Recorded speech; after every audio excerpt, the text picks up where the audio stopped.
오늘은 이제 우리가 잘 알고 있는 혈관 중에서 이제 악성 림프종, 그죠?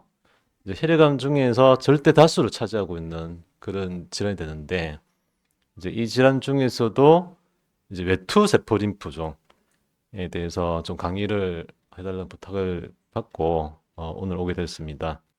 네, 그래서 외투 세포 림프종에서 말씀드리기 전에 뭐 악성 림프종에 대해서 좀 간단하게 좀 설명을 드리도록 하겠습니다. 그래서 이게 이제 악성 림포종과 같은 이 혈액암이 왜 생기느냐? 먼저 이거부터 사실 조금 아실 필요가 있겠죠. 우리가 이제 근본적으로 뼈 속에 골수라는 게 있는데요.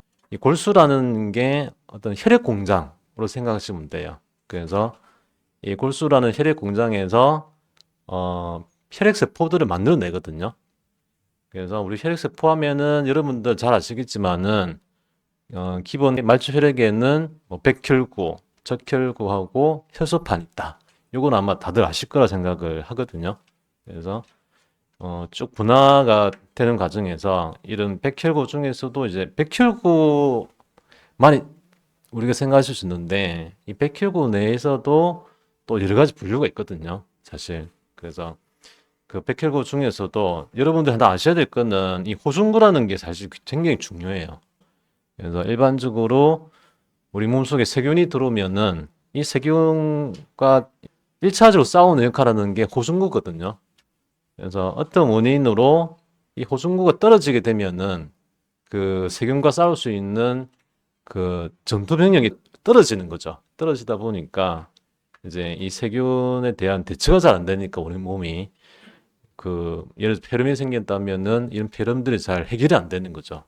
그래서 우리가 특히 이제 항암 치료하게 되면은 이 호중구의 수치를 우리 교수님들께서 잘 보실 거고 한 번씩 외래에서도 말씀을 드릴 거라 생각하는데 이 호중구 중요한 이유가 거기에 있다는 것을 조금 아셔야 됩니다. 그렇고 그 외에 이제 이 적혈구라는 거는 뭐 주로 산소 운반하는 능력을 갖고 있죠, 그죠? 혈소판은 이제 뭐 피가 났을 때 뭐 지혈에 관련되는 역할을 한다. 이 정도는 조금 여러분들이 알고 계셔야 된다라고 생각을 하고요.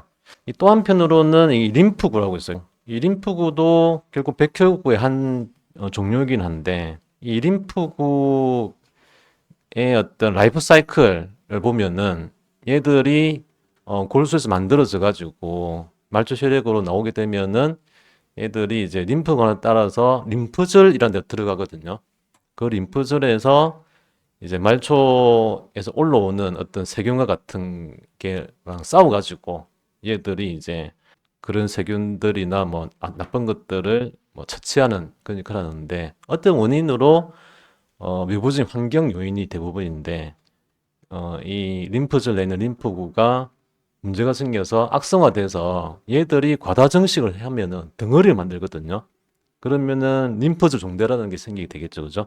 이렇게 되면은 악성 림프종이라는 병이 생기는 겁니다. 그래서 악성 림프종의 가장 근본적인 세포는 이 림프구다라고 하셔야 되고 이 림프구는 크게 이제 세 가지 타입이 있거든요. 그래서 B 림프라는 게 있고 T, NK 세포라고 있는데 이 근원된 세포에 따라서 이제 B 세포 림프종이냐, T 세포 림프종이냐, NK 세포 림프종이냐 뭐 이런 식으로 진단이 된다는 것을 아시면 될 것 같습니다.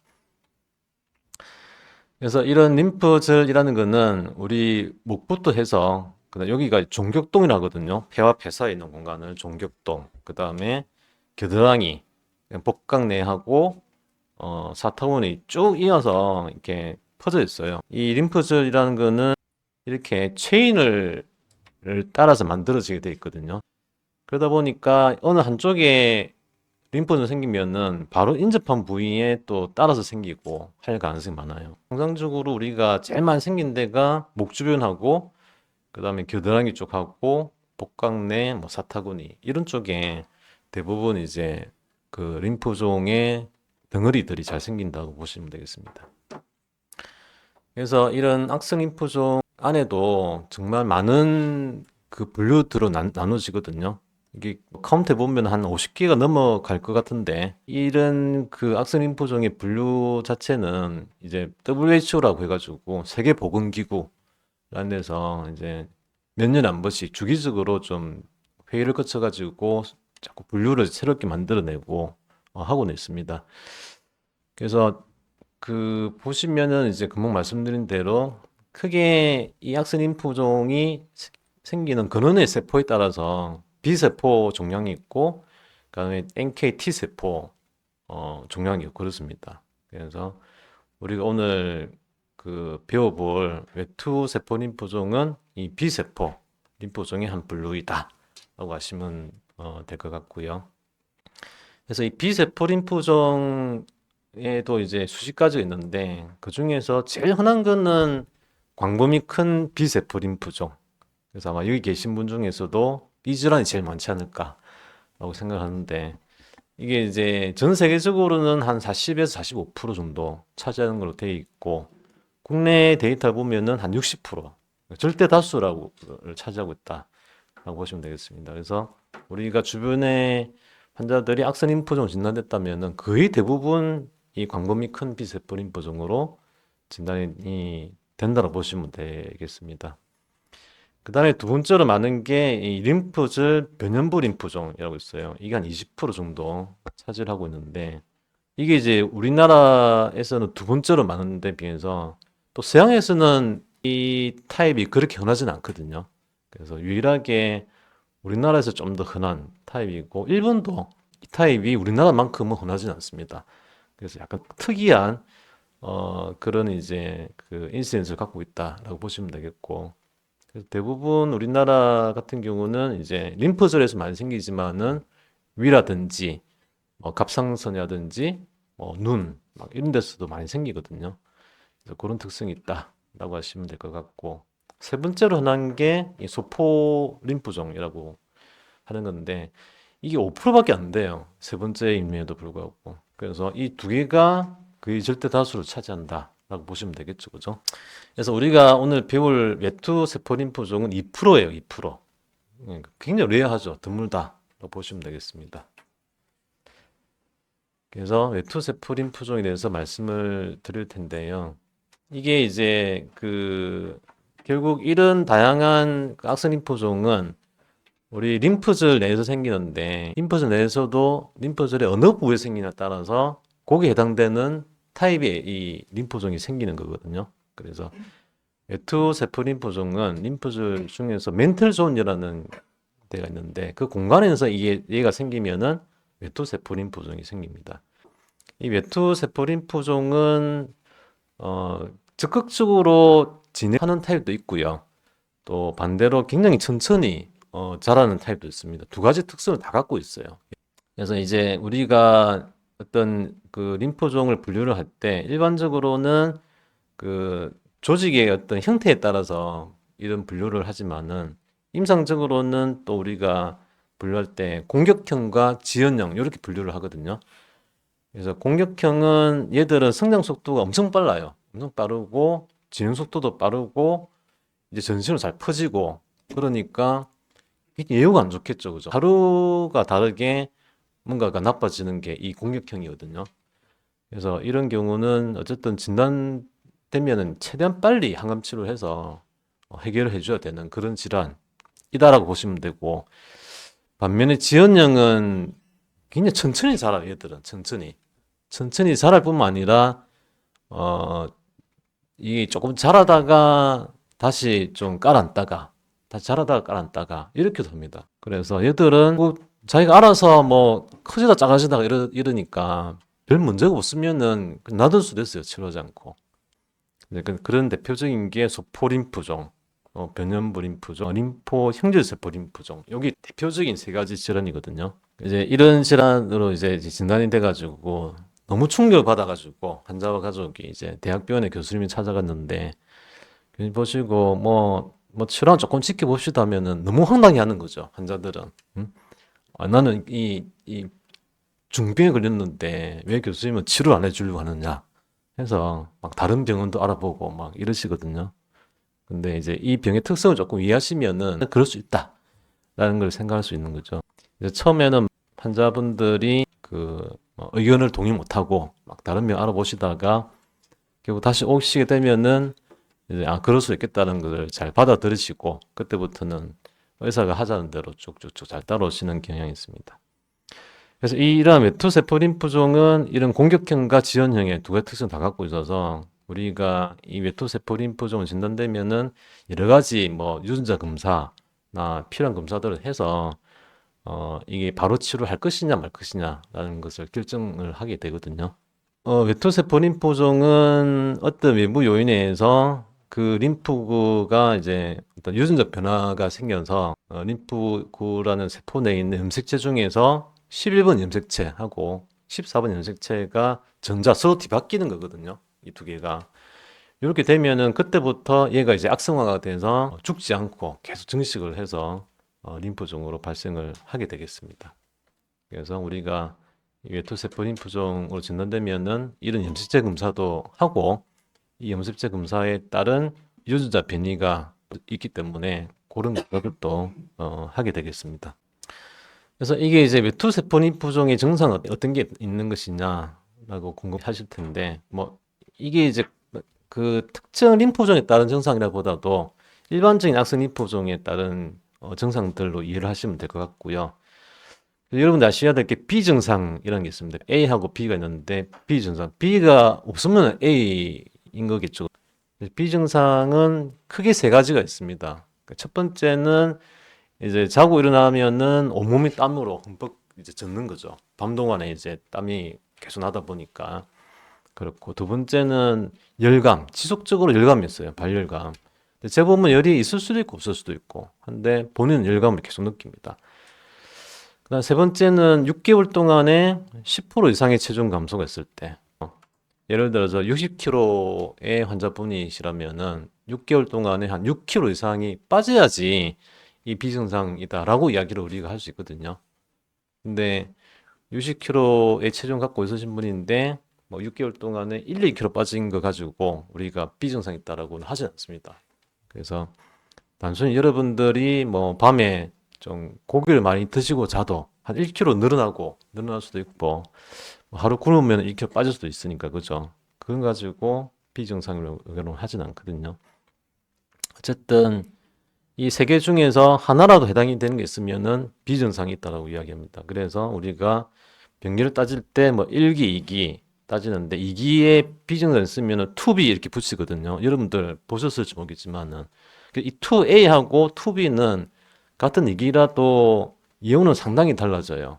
그래서 비정상이 있으면은 이 병 자체가 많이 진행됐다는 뜻이고 많이 몸에 퍼져 있다는 뜻이기 때문에 그런 게 없는 환자들에 비해서는 여고 안 좋습니다. 완벽하게. 그래서 이런 비정상이 있으면은 이전에 말씀드린 대로 지연형 타입이라 하더라도 있으면 치료를 보통 하거든요. 없으면 지켜볼 수는 있겠지만은 그래서 이런 차이가 있다는 것도 조금 알고 계시면 좋을 것 같습니다. 이런 외투세포 림프종의 특징적 소견이 있는데요. 얘들은 그 다른 악성 림프종에 비해서 위장관 침범을 특히 잘해요. 그리고 골수. 우리가 다른 질환에서는 뭐 이런 검사를 하지 않더라도 외투세포 림프종으로 진단된다면은 반드시 골수검사하고 위장관 쪽에도 침범이 있는지를 확인을 해보는 검사를 하고 있습니다. 골수야 뭐 골수 검사를 해서 확인을 해보면 될 거라고 생각을 하고 있고 위장관 침범은 결국 위내시경이나 대장 내시경을 통해서 확인을 해봐야 되겠죠. 그러면은 흔히 이렇게 이런 멀티플하게 용종들이 위나 뭐 십이지장이나 대장이나 쫙 깔려져 있는 경우가 많아요. 그래서 여기서 조직 검사해 보면은 외투세포 림프종으로 진단이 됩니다. 그래서 이 외투세포 림프종은 뭐 전체 비세포 림프종의 2% 차지할 정도로 굉장히 드문 질환이죠, 그죠? 그래서 전 세계적으로는 20명당 1명꼴 정도 발생하는 것으로 되어 있고 국내에서는 1년에 한 100명 정도 굉장히 적은 환자가 생긴다고 보시면 되겠습니다. 상대적으로 좀 연세 있으신 분들한테 잘 생긴다. 그렇고 여성보다는 남성이 한 3배 정도 좀 많이 생깁니다. 그 다음에 동양인보다는 백인한테 좀 더 많이 생긴다. 적어 넣어놨는데 역으로 말씀드리면은 백인보다는 우리나라 같은 동양인에서 좀 더 적게 생긴다는 거죠. 그죠? 그렇게 보시면 되겠죠. 진단은 일단 대부분 환자들은 이제 뭐 우연찮게 뭐 목에 종물이 만져진다든지 뭐 사타구니에 뭔가 만져진다든지 이렇게 해가지고 병원을 가시는 게 일반적이죠. 그래서 가시면은 병원에서는 조직 검사해보자 해서 진단이 되겠죠. 그래서 1차적으로 이게 림프종 진단되면은 기본 검사라는 게 있습니다. 그래서 이게 이제 어디에 퍼지는지를 확인을 해야 되니까 기본적으로 목하고 흉부, 복부 CT하고 PET-CT라는 거는 전신 촬영이거든요. 그래서 요게 딱 기본적인 검사가 되고 추가로 골수검사는 할 수도 있고 안 할 수도 있고 그렇습니다. 그래서 여러분들 이 CT하고 PET-CT의 차이를 조금 아시면 좋을 것 같은데 CT라는 거는 우리가 딱 찍었을 때 덩어리가 있는지 없는지를 보는 거잖아요. 근데 여기에서 이게 PET-CT 사진인데 이 덩어리 중에서도 보면 여기 동글동글한 게 있는데 일부분만 묻거든요. 그렇듯이 PET이라는 거는 이제 덩어리를 본다는 게 아니고 암세포를 찾는 거예요. 굉장히 예민한 검사죠. 그래서 이 덩어리 중에서도 암세포가 다 있을 수도 있고 거기서 일부만 암세포가 있을 수 있거든요. 그래서 얘들은 또 어찌 보면은 덩어리 없어도 암세포가 있는 부위도 더 잘 찾아낼 수 있는 거죠. 그래서 우리 악성 림프종에 있어서는 이 CT도 물론 중요하지만은 더 중요한 게 이 PET-CT입니다. 그래서 PET-CT라는 걸 항상 주기적으로 찍어봐야지만이 뭐 여러 가지를 좀 평가를 할 수 있다라고 보시면 되겠고 이게 이제 진단 당시도 중요하지만은 또 치료 이후에 그 효과 판정할 때도 굉장히 중요해요. 그래서 예를 들어서 이제 덩어리가 한 7cm가 있었는데 항암 치료를 다 하고 나서 찍어보니까 한 4cm가 남아있는 거예요. 옛날에 PET-CT가 없을 때는 이 4cm 남아있으니까 이게 그냥 부분 반응이에요. 완전 반응이 아닌 거거든요. 다 깨끗해지진 않았으니까. 근데 우리가 생각해야 될 게 이 4cm가 남았지만은 이 4cm에 있는 덩어리 안에는 암세포가 없을 수 있잖아요. 다 적고. 그죠? 그거를 찾아내는 게 PET-CT예요. 그래서 CT에서는 4cm 남아있지만은 펫을 찍었는데 그 부위에 이제 암세포가 없더라. 이러면은 완전 반응을 주거든요. 그래서 이제 과거 같은 경우는 이런 펫이 없을 때는 이제 진짜 확인해 보려면은 그 덩어리를 떼내 가지고 우리가 조직학적으로 암이 있는지 없는지를 확인해 보는 작업을 거쳐야지만이 정확하게 이제 반응 평가가 되는 거죠. 펫이 나오기 전까지는 이 반응 평가가 제대로 안 됐다는 이야기지 사실은. 그런 식으로 해서 어쨌든 이 PET-CT라는 게 엄청 중요합니다. 그래서 여러분들이 너무 자주 찍자 하면은 막 몸에 뭐 방사선 좀 영향 많이 받아서 안 좋은 거 아니냐라고 생각할 수도 있겠지만은 다 이유가 있습니다. 모든 암은 병기가 중요해요. 1기부터 4기까지가. 이제 우리 혈액암 환자들이 아셔야 될 거는 위암이나 폐암의 사기하고 우리 이제 악성 림프종의 사기는 틀려요. 그래서 위암이나 폐암의 사기는 말기암이잖아요. 근데 우리는 말기암이라고 절대 이야기 안 합니다. 3기, 4기 되더라도 얼마든지 완치될 확률이 있기 때문에 그렇게 이야기를 하지는 않거든요. 그래서 본인이 이제 진단 당시에 사기라면은 정말 절망적으로 보통 생각을 하시는데 그 다른 위암 이런 게 사기는 다르다는 거 설명드리고 해서 안심 많이 시켜드리고 합니다. 그래서 우리가 어떻게 이제 1기, 2기, 3기, 4기 나누는지 조금 아시면은 좋겠죠. 그래서 간단히 설명드리면은 1기는 몸에 어디라도 한 군데만 있으면 1기예요. 한 군데만. 자, 2기, 3기는 어떻게 나누냐면은 우리가 횡격막이 있어요. 횡격막을 기준으로 위에는 흉부고 아래는 복부잖아요. 그죠? 그래서 횡격막 기준으로 어느 한쪽으로만 2개 이상의 림프절 있으면은 2기입니다. 그러니까 횡격막 위쪽으로만 두세 개 있든지 아래쪽으로만 두세 개 있으면은 2기. 위아래 다 있으면 3기고 4기는 전체적으로 퍼지면 4기예요. 이렇게 평가한다는 거를 아시면 될 것 같습니다.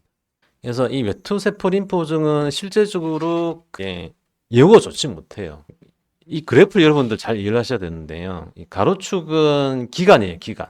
뭐 5년, 10년 이렇게 보는 거고 세로축은 퍼센티지거든요. 100%부터 해가지고. 그래서 처음에 100명 환자를 대상으로 생존율을 쭉 평가했을 때 어쨌든 이게 환자가 중간에 돌아가시면은 쭉 떨어지는데 여기서 보시면은 90년대 같은 경우는 이 장기 생존을 하는 환자가 전체 환자 중에 한 10%밖에 안 됐어요. 10% 정도만 완치가 됐다는 얘기죠. 그만큼 여우가 불량해졌던 질환입니다.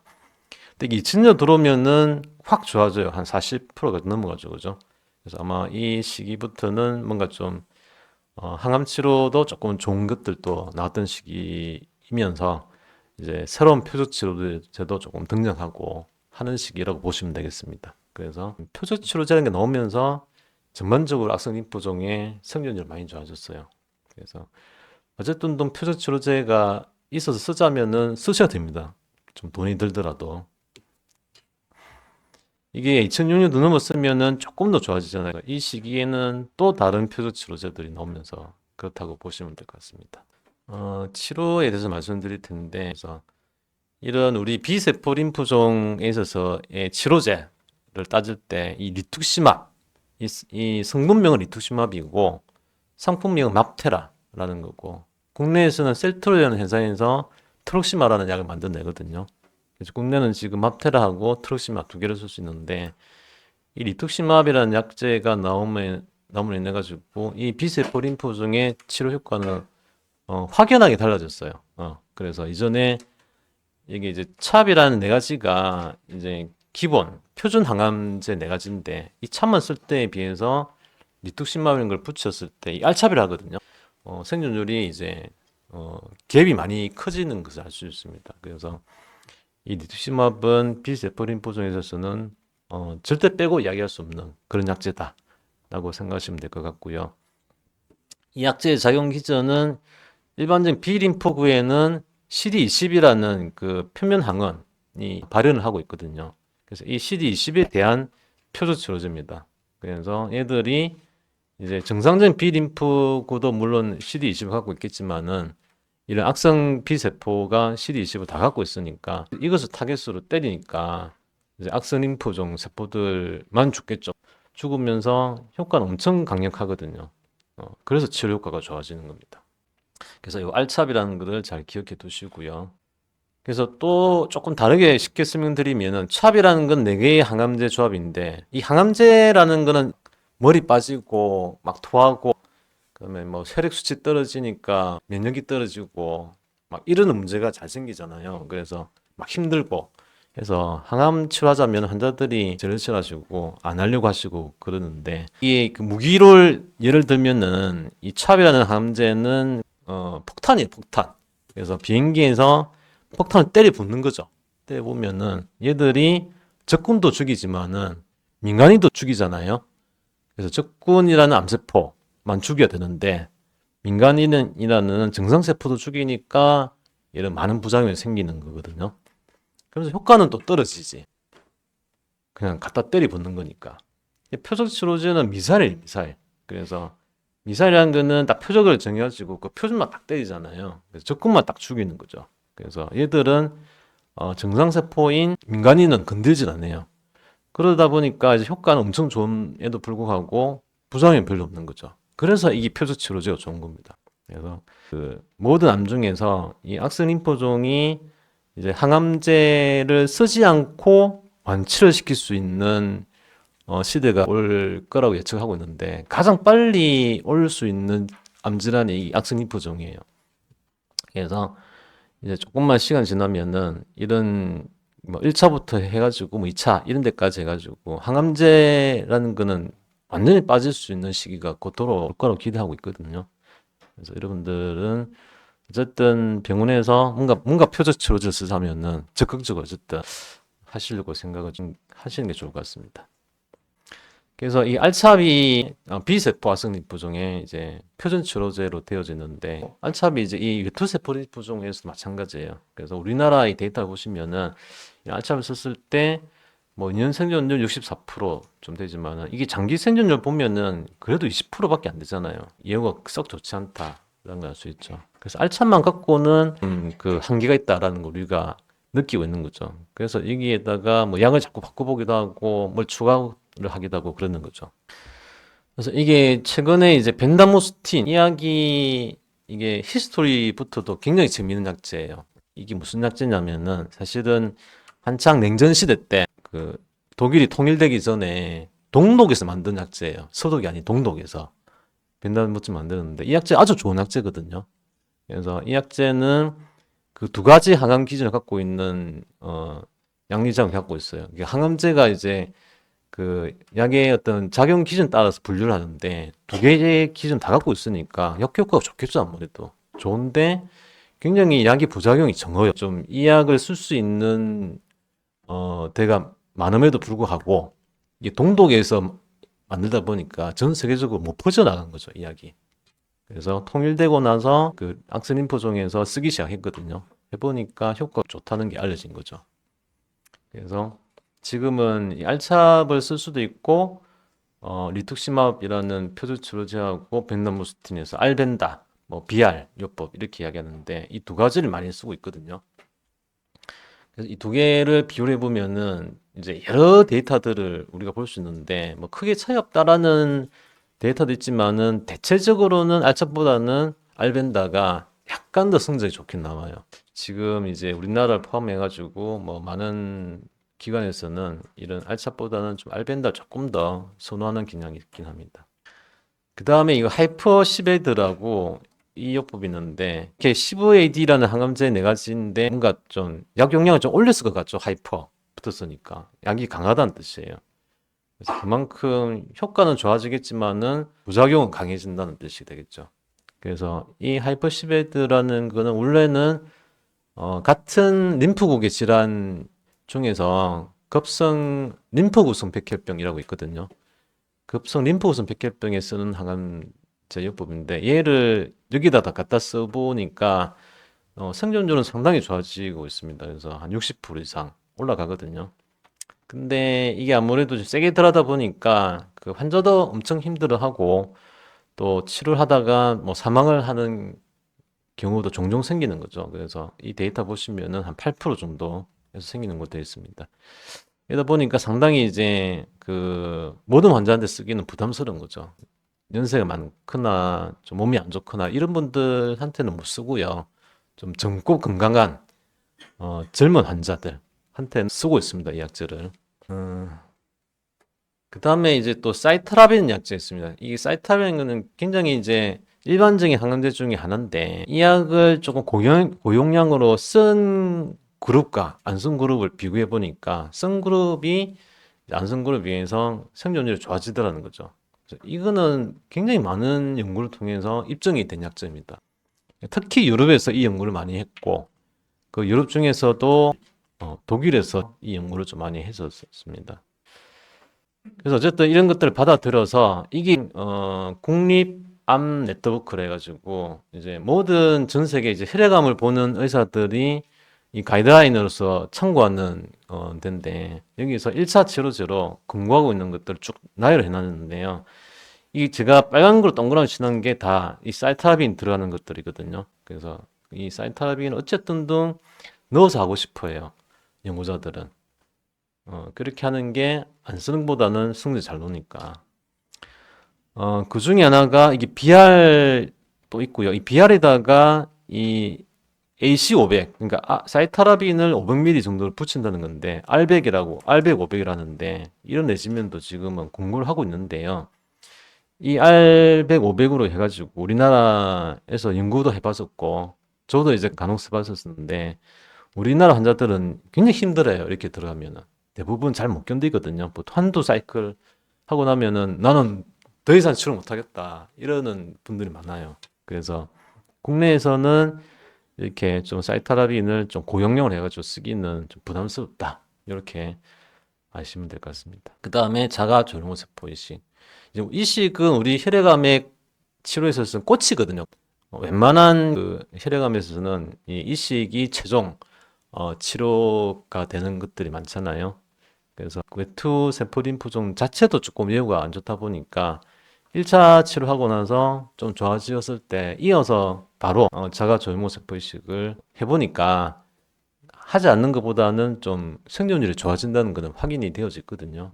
가급적이면은 이 외투 세포 림프종에서 좀 나이가 젊고 항암 치료를 좀 잘 견딜 수 있을 만한 환자들 같으면은 1차 치료하고 나서 좀 자가이식을 공고를 하는 편이죠. 그렇지 않으면은 예를 들어서 뭐 나이가 많다든지 몸에疾病이 많다든지 또 몸 건강 상태 안 좋다든지 이러면은 자가이식 하기 쉽지 않으니까 그냥 이식하지 않고 지켜볼 수밖에 없는데 이래 되면은 완치 확률이 떨어지는 거죠. 그래서 이런 거에 대해서 뭐 어떻게 하면 좀 더 좀 생존율을 올릴 수 있을까라는 걸 고민할 수밖에 없는 건데 우리가 이제 이런 고령의 환자들을 대상으로 해서 6차 뭐 알찹이라든지 알벤다를 하고 나서 끝내는 것보다 항암 치료를 종료하고 나서 이런 리투시맙이라는 표적 치료제로 한 2년 정도 유지 치료를 해보니까 훨씬 생존율이 좋아지더라는 거죠. 이렇게 이 그래프 차이가 많이 나죠, 그죠?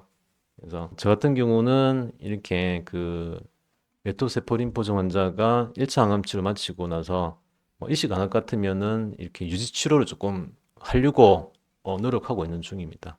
일단 1차 치료는요, 모든 암에서는 딱 정해진 스케줄 들어가요.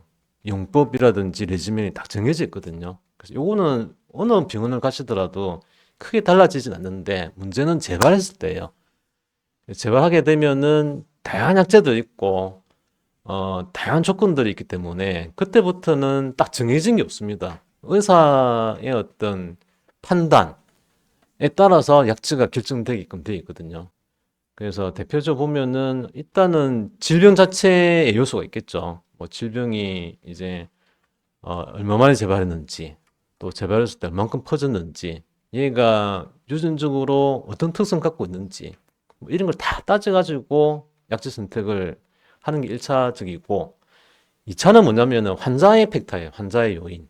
자, 환자가 예를 들어서 똑같은 치실대인데 이 사진에서 보시듯이 정말 빙약하고 체중도 얼마 안 나가시고 기력도 없고 한 분이 계실 거고 똑같은 치실대임에도 불구하고 정말 건강하고 그래서 아무런 질병도 없고 이 병만 말고는 이런 분도 계실 거잖아요. 그러면 우리가 의사로서 이 두 분을 똑같은 약으로 치료를 하기는 쉽지 않겠죠. 그래서 어쨌든 이 재발하게 되면은 정말 많은 요인들을 평가를 해서 고민을 해가지고 의사들은 치료를 권고를 하고 있다라고 생각을 하시면 되겠습니다. 그래서 2차 치료제는 1차보다도 훨씬 종류가 다양해요. 다양하다는 걸 아실 수 있는데 여기 보시면은 프리퍼 레지멘 그러니까 이 국제암 네트워크에서 1차적으로 권고하는 약제가 있어요. 두 가지가 있는데 이 아칼라브루티닙이라는 거하고 자누브루티닙이라는 게 있잖아요. 그죠? 그 다음에 이제 레날리마이드 리투시맘 있는데 이 국내에서는 아직까지 이거를 허가가 안 돼 있어요. 이 약은 못 쓰고 있고 그 다음에 어더 레커멘드 레지멘을 해가지고 이부르티닙 들어가 있습니다. 이것들은 다 표적 치료제들이거든요. 그래서 굉장히 쓰기가 좋으면서 효과가 좋다라고 보시면 되겠고 이게 안 되면은 그냥 고식적인 항암 치료 이렇게밖에는 할 수 없습니다. 아까 말씀드린 세 가지에 대해서 좀 간략하게 좀 설명을 드리면은 첫 번째는 인브리비카, 이브루티닙이라는데 이게 이제 우리가 B세포에는 이제 CD20이라는 것도 표현하지만은 BTK라는 이제 수용체도 발현을 하고 있거든요. 이 BTK에 대한 억제제가 되겠습니다. 그래서 이런 약제들이 좋은 거는 먹는 약이라는 거예요. 네, 주사가 아니고. 이 인볼비칸 1세대라고 보시면 되겠습니다. 그래서 하루에 한 번만 먹으면 되고 잘 들어요. 그래서 병이 진행할 때까지 들어갑니다. 계속. 이게 약을 먹어서 뭐 크게 문제가 보니까 굳이 중간에 끊을 이유는 없다는 거죠. 그래서 어쨌든 최대한 먹는 게 좋고 병이 진행할 때까지 먹는다. 근데 이 약은 조금 부작용이 약간 있어요. 그래서 대표적인 게 심혈관계 문제라든지 좀 부정맥 좀 잘 일으킬 수 있고 일부 이제 출혈성 경향이 있다 보니까 조금 이런 쪽으로 의사들이 주의 깊게 관찰을 조금 하는 편이다라고 보시면 될 것 같습니다. 그래서 재발했을 때 이 이브루티늄을 썼을 때 그러면은 이제 생존 기간이 얼마큼 될 것이냐 보니까 한 평균 한 3년 정도는 살더라는 거죠. 이 PFS라는 거는 병이 진행할 때까지 기간인데 한 27개월이고 평균 생존 기간이 3년쯤 된다라고 보시면 되겠죠. 그 다음에 브루킨사, 자는브루티닙이 있는데 이제 얘 같은 경우는 국내에서는 이제 이브루티닙 함께 거의 똑같이 보험 기준을 받았어요. 그래서 불킨사 약제는 그 데이터 보시면은 그 병이 진행할 때까지 기간이 33개월. 아까 이불팀이 27개월 정도 됐으니까 크게 차이가 나진 않죠, 그죠? 비슷하거나 조금 낫거나 그런 경향을 보이고 있고, 그다음에 병이 유지되는 기간도 한 18개월 이상으로 해서 이 약제도 무난하게 쓸 수 있는 그런 약제가 되겠습니다. 근데 이게 문제는 이 두 가지 약제가 공유 결합 BTK 억제제라는 거거든요. 이 약제를 쓰다가 병이 진행해가지고 끊었잖아요. 끊고 나서부터의 생존 기간이 엄청 짧아요, 이게. 그래서 뭐 그다음부터 어떤 약제를 쓰든지 간에 사망까지 이루는 평균 기간이 4개월밖에 안 됩니다. 그래서 이 약제를 쓰고 병이 진행하면은 굉장히 예후가 안 좋다라는 걸 알 수 있죠. 그러면은 이 상태에서 뭐 좀 새로운 약제가 없을까라고 고민을 할 수 있겠죠. 그래서 이때 쓸 수 있는 약제가 펄토브루틴이 똑같은 BTK 억제제예요. 억제제인데 얘는 공유결합 BTK 억제제가 아니에요. 약간 작용 기준이 다릅니다. 그리고 이제 뭐 상품명은 제이프카라는 약제인데 이 약제는 이제 그 가역적인 BTK 억제제로 되어져 있고 이 이전에 공유결합 BTK 억제제에 비해서 굉장히 표적이 굉장히 내롱해요. 좁아요.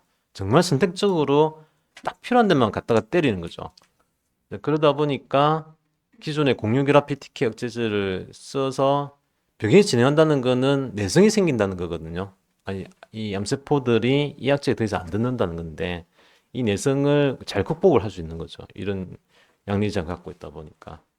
그래서 이제 이전에 공유결합 BTK 억제제를 쓰고 나서는 아까 평균 생존 기간이 4개월쯤 됐었는데 이 약을 써보니까 생존 기간이 한 2년 정도로 확 늘어나죠, 그죠? 그래서 상당히 잘 넣습니다, 이 약제가. 그리고 반응 유지 기간도 한 22개월쯤 되고. 그래서 뭐 정리를 해보면은 국내에서 외투세포림프종의 치료 전략. 자, 1차로는 현재로 우리가 쓸 수 있는 거는 알벤다, 뭐 알찹이 일반적이고 좀 젊은 환자들 같으면 알하이퍼시베드 써볼 수 있고 과거에 한때는 VR킵이라고 이것도 많이 썼었는데 현재는 조금 잘 쓰진 않아요. 그 다음에 이어서 이식을 할 수 있으면은 가급적이면 자가 돌봄세포 이식을 한다. 그 다음에 지켜보다가 재발하면은 이제 자노브로트린이라든지 이브로브로틴 같은 BTK 억제제를 쓰고 안 되면은 3차로 이제 포토브로틴이 가역적인 BTK 억제제를 쓴다. 이렇게 치료 전략을 대부분 짜고 있을 거라고 생각합니다. 이렇게 갈 수도 있고 필요하면은 또 다른 쪽으로 해서 뭐 일반 항암 치료를 뭐 해볼 수도 있겠죠. 그거는 이제 여러 가지 팩터를 따져서 해야 되는 거라서 병원이나 뭐 그 의사 따라 조금씩 달라질 수 있을 거라 생각합니다. 네, 오늘 강의는 이 정도로 마치도록 하겠습니다.